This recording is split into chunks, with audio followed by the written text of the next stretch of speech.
cerita dari Jakarta Selatan, ceritanya tentang kampung Setu Babakan, kampung Betawi yang kini jadi sorotan. Selamat datang di perkampungan budaya Betawi Setu Babakan. Di sini perkampungan budaya Betawi kita luasnya kurang lebih 280 hektar.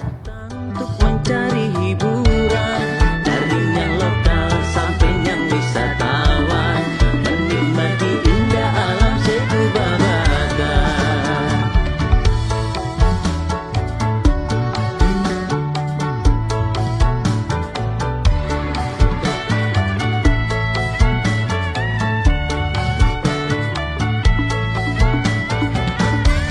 Nyo same-same kita ke Setu Babakan, ajak saudare jangan sampai ketinggalan, banyak kuliner makanan sampai pakaian.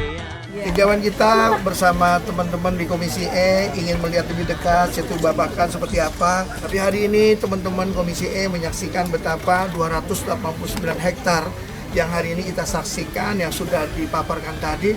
Ternyata semua teman-teman Komisi E memiliki visi yang sama, misi yang sama. Bagaimana Setu Babakan ini menjadi destinasi wisata lokal yang membuat warga kerinduan pengen datang lagi ke sini. Ada cerita dari Jakarta Selatan, cerita